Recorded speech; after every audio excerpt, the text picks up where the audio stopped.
Noong unang panahon, sa isang hardin na hindi basta napupuntahan ng tao, may isang bulaklak na pinaniniwala ang gawa sa liwanag. Ito ang rosas. Wala pa siyang tinik noon. Ang kanyang mga talulot, manipis, makinis, parang balat ng sanggol, at ang amoy niya, nakakapanaginip. Tuwing dadaan ang hangin, dalang-dala nito ang halimuyak ng rosas sa buong paligid.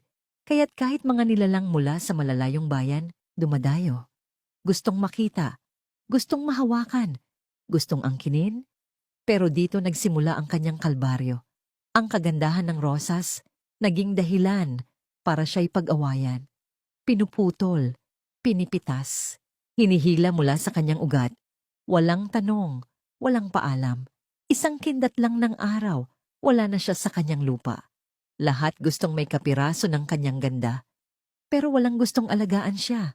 Walang gustong ingatan. Lumipas ang mga araw, ang dating masigla at mapagbigay na rosas ay naging tahimik. Madamot sa amoy, nakayuko, takot, sugatan. At isang gabi, sa ilalim ng buwan, humiling siya sa diyosa ng mga halaman. Mahina na ang boses, halos hindi na marinig. Diyosa, ako po'y pagod na. Hindi ko na alam kung pagpapala o parusa ba ang kagandahang ito. Kahit sinong dumaan, ako'y kinukuha. Pero kapag wala na akong amoy, ako'y tinatapon. Tahimik ang gabi. Hangin lang ang sagot. At sa katahimikang yon, lumuhod ang Diyosa. Hinawakan ang ugat ng rosas at marahang sinabi, "Anak, hindi mo kailangang itago ang ganda mo, pero dapat mong matutunang ipaglaban ito." Sa isang iglap, may naramdaman ng rosas. Isang matalim, maliit, tinik. Sa unay natakot siya.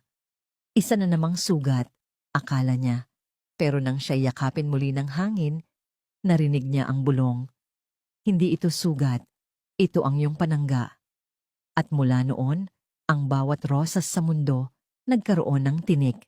Hindi para saktan ng iba, hindi para maging malupit, kundi para ipaalala na kahit ang pinakamagandang bagay sa mundo ay may karapatang ipagtanggol ang sarili.